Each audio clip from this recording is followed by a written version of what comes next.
번째에 관련돼서 종전에 그 탕자 시리즈물들이 가지고 있던 그 해석들에 대해서 다른 각도로 한번 이야기를 해보고자 합니다. 이 아버지의 자유로움에 근간하는 그 종례의 결과물들에 대해서 이제 아버지의 자유로움을 한번 이렇게 접어두고 아들의 자유로움에 대한 탐색에 대해서 권위주의적인 시대의 도전 정신이라는 것에 대해서 제가 이제 새롭게 조명을 해 보았는데, 이러한 종전의 해석과 배경들에는 사실상 많은 사람들의 노력이 있었습니다.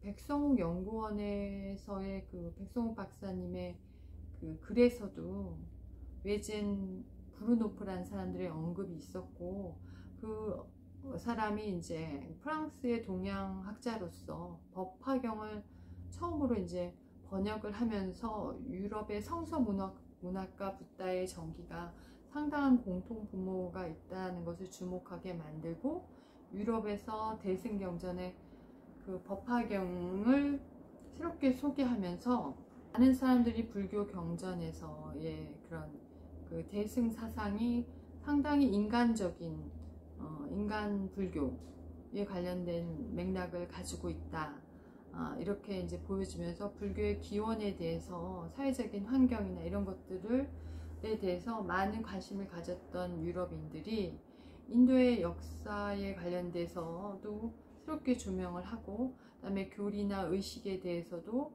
붓다를 굉장히 신성시했지만 인간화하고자 하는 그 중요성에 대해서도 법화경이 굉장히 중요한 역할을 했다는 점에서 이 법화경에 대한 브루노프의 역주가 상당한 영향력을 끼쳤다고 볼 수 있습니다. 그래서 이 법화경의 이야기가 유럽에서 퍼지면서 인간 불교에 대해서, 특히 신성시대는 불교가 아니라 인간 불교에 대해서 새로운 안목을 유럽인들에게 선사했고, 굉장히 도덕규칙으로 구성되어 있는 그런 단순한 그 전통 사회에 대해서 붓다가 가지고 있는 삶의 본보기가 굉장한 자유와 지성과 덕에 도달한 사람으로서 인간을 자유롭게 보고자 하는 스펙트럼을 열어준 것이라고 볼 수 있습니다. 그래서 브루노프에 대한 법화경은 유럽 대륙에 대해서 널리 유포되면서 20세기 초반까지 동서양의 비교 연구에 놀라운 성과를 내었습니다.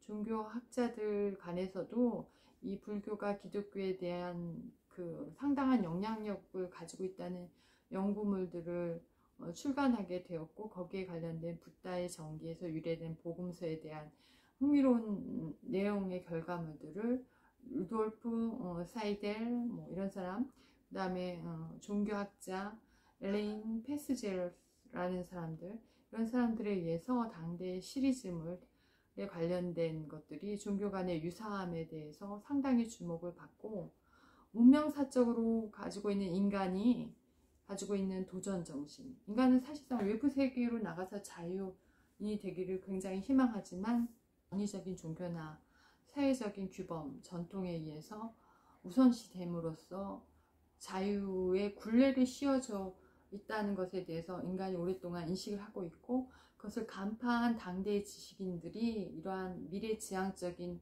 모색을 통해서 종교 경전에 인간의 자유로움에 대해서 희망하고 더 굴레에 대해서 벗어나고자 하는 열망으로 이 소재 에피소드를 담았고, 그 해결점들에 대한 해석을 지식인들에게 숙제로 남겨두고, 그런 숙제들을 이제 해결하는 방식으로 이야기를 통해서, 교리적인 설교가 아니라 이야기를 통해서 인간의 자유로움이 얼마나 중요한가에 대해서 대중화시킨 것이 아닌가, 이렇게 생각이 듭니다.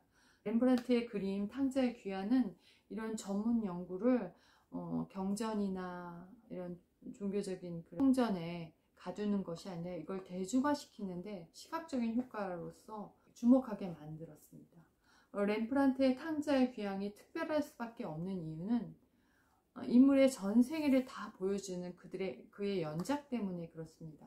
비행을 눈감아 주는 것에 만족하지 않고 아버지로서 넘치는 사랑을 아들에게 보살펴주는 그 문학의 반영을 렘브란트는 더 익숙하게 자신을 탕자에 빗대어서 표현을 했고, 그 탕자적인 면모가 사실상 우리에게도 있다라는 것을 이야기해 주면서 그 누가복음, 앙드레 지대 문학, 우리 문학에서도 또 특히 한국 고전문학에서 완월의 맹연의 그 탕자들이 우리의 자화상을 보는 듯한 것을 통해서 우리가 가지고 있는 그 자유에 관한 갈망을 아주 깊게, 인상 깊게 기억하게 만들었다고 볼 수 있습니다. 특히 렘브란트의 그림을 보고 또한 우리가 충격을 받을 수밖에 없는 이유는 그가 아름다움에 관심을 두지 않고 있다는 거죠. 사실 그림은 아름답다라는 것에서 첫 번째 즐거움을 주지만 더 큰 가치를 두고 있는 것은 아름다움보다는 그 가지고 있는 의미에 더 가치를 두고 있다고 할 수 있고, 그게 더 상위에 있는 것이라고 볼 수 있습니다. 뭐 칸트나 헤겔 같은 경우에는 미학을 숭고함에서 그 최고의 절정을 보고 있지만, 이 렘브란트의 그림 역시 추한 것을 피하지 않고 성실함을 기본으로 하되 조화와 아름다움보다는 진실함과 그 성실함에 더 포인트를 두었기 때문에 유명한 것 같고 다 존경을 하고 더 감동을 받는 것 같습니다. 그래서 이 탕자의 귀환은 만년에 또한 자신의 렘브란트의 모습을 여실히 보여주고 있습니다. 특히 그가 추한 모습을 결코 감추려 하지 않았다는 점, 진솔하게 살아있는 인간의 실제 얼굴이 사실상 있다고 볼 수 있습니다.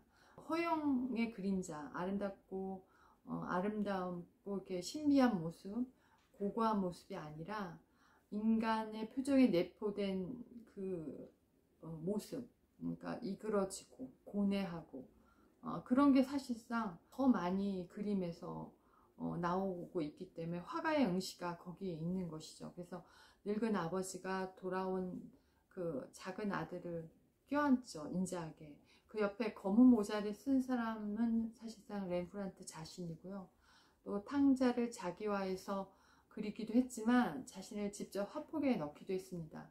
뒤쪽에 배치되어 있는 두 여성은 어머니와 하녀 또는 친척으로 추정이 되고요. 특별히 주목해야 될 인물이 여기 하나 있는데, 바로 그 붉은 망토를 걸치고 건장하게 서 있는 그 마다들입니다.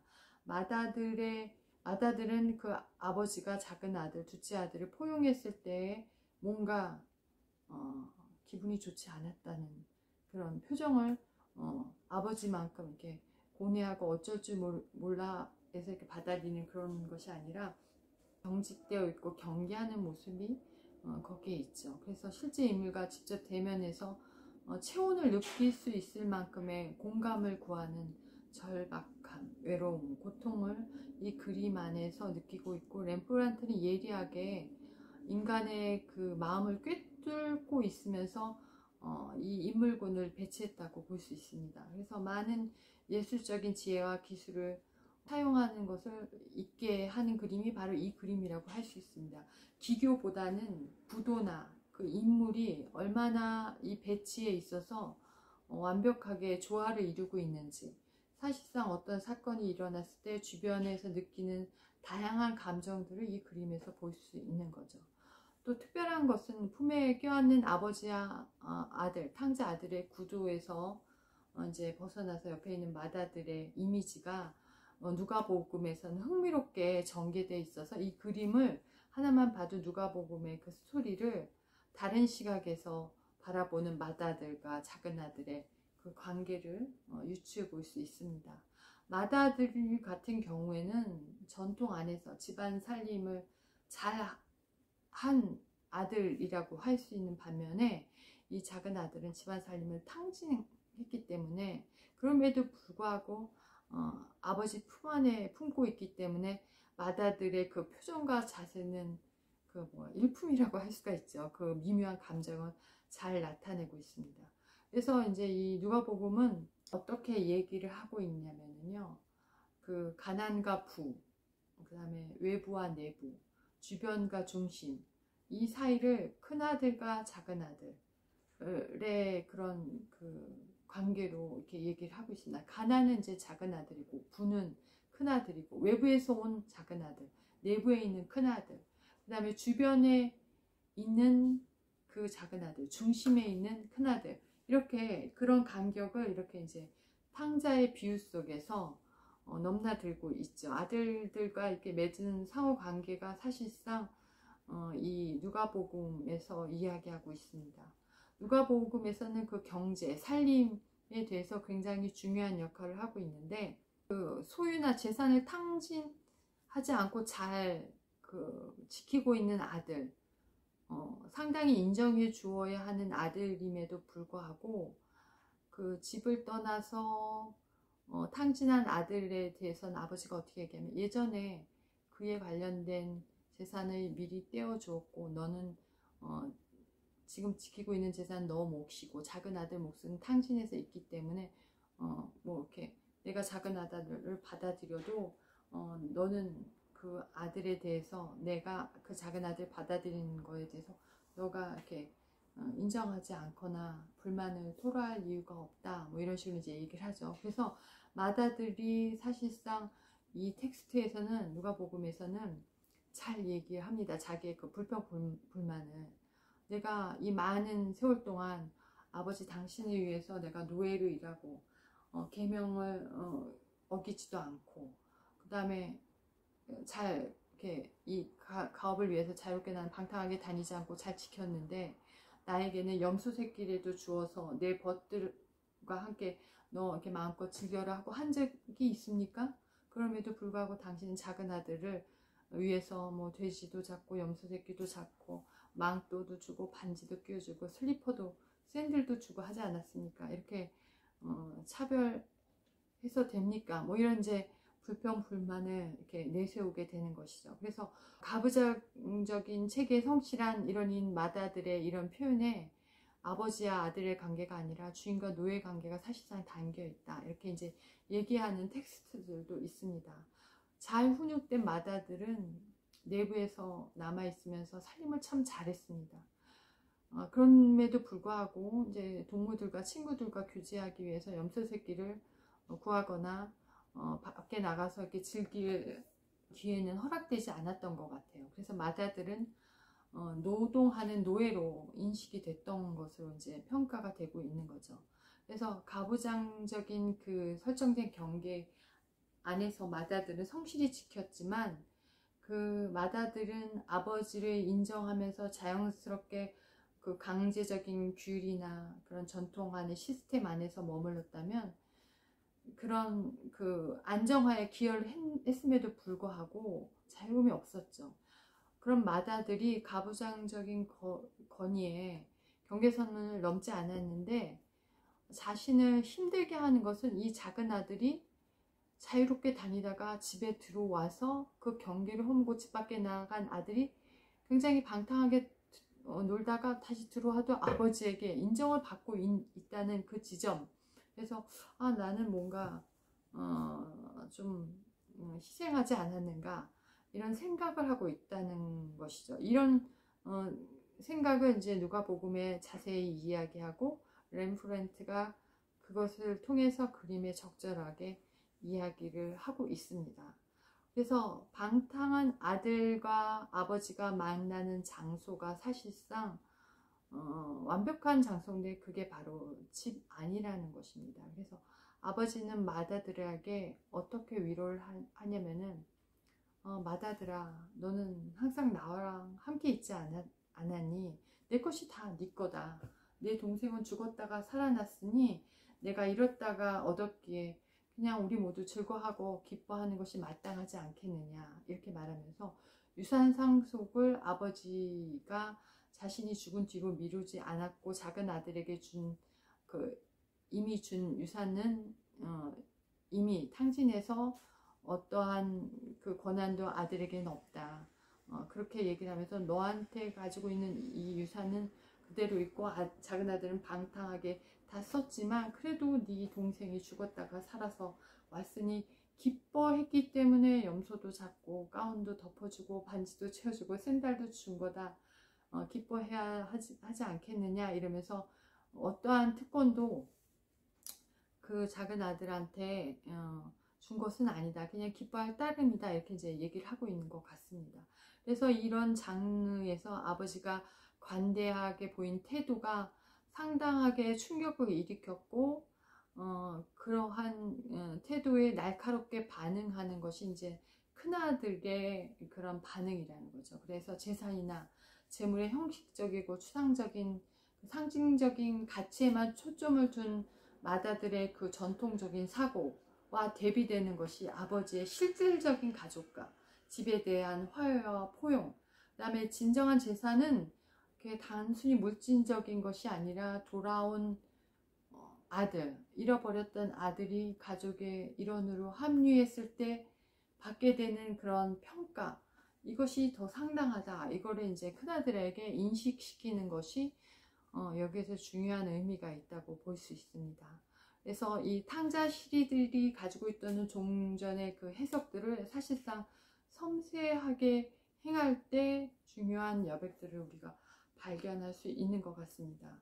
사실상 아버지 아들의 끈끈한 부정이 사실상의 중요한 여백이 있고 중요한 지점이긴 하지만, 이러한 논의를 이끄는 이 여백에는 여러 가지 다양한 텍스트, 누가복음, 렘프로이트의 그림, 이런 것들이 그것을 자유롭게 해석하고 다양한 해석들을 통해서 이런 그림들을 더 돋보이게 하고, 법화경에 대한 해석을 더 돋보이게 하고, 18세기 한국 고전 문학을 더 돋보이게 하는데, 중요한 여백이 아버지와 아들의 끈끈한 부정이지만 그런 다른 것들의 핵심이 있기 때문에 주변 여백이 드러나게 되는 것이기 때문에 이 존재를 더 존재답게 하는데 많은 해석들을 읽어볼 필요가 있다고 생각합니다. 특히 아버지란 존재에 대해서 많이 생각하게 되는데, 아버지란 존재가 상당히 그 자식들과의 그 우상과 같은 역할을 하는데, 특히 아버지가 일찍 돌아가시거나 사회적 능력이 없거나 그럴 때 사실상 자식들이 도덕적으로 바로 서기가 굉장히 힘듭니다.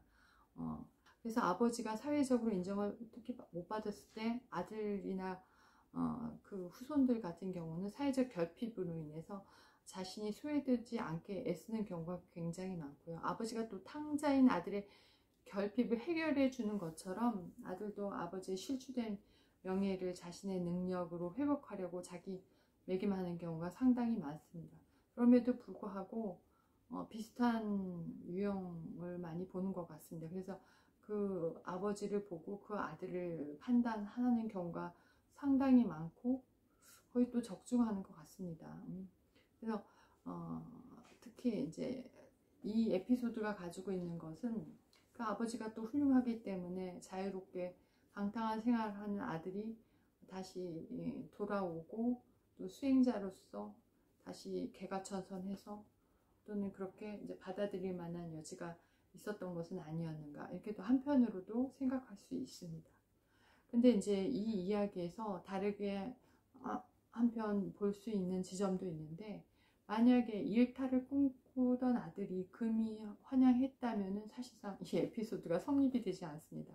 자유롭게 있던 아들이 성공해서 돌아왔다. 금이 환영하는 것은 당연하고, 방탕한 아들이 아니고 그냥 자유롭게 나가서 그 지역사회나 다른 지역사회에서 상당한 인격과 인품을 가지고 많은 재산을 소유한 사람이 다시 고향에 왔다. 인기를 얻지 못했겠죠. 이런 이야기 같은 경우에는 예외적인 케이스가 있기 때문에 인기를 얻게 된 것 같습니다. 그래서 탕자의 이야기에서 자유는 사실상 많은 의미를 포함하고 그 자유 안에는 많은 것들이 있는 것 같습니다.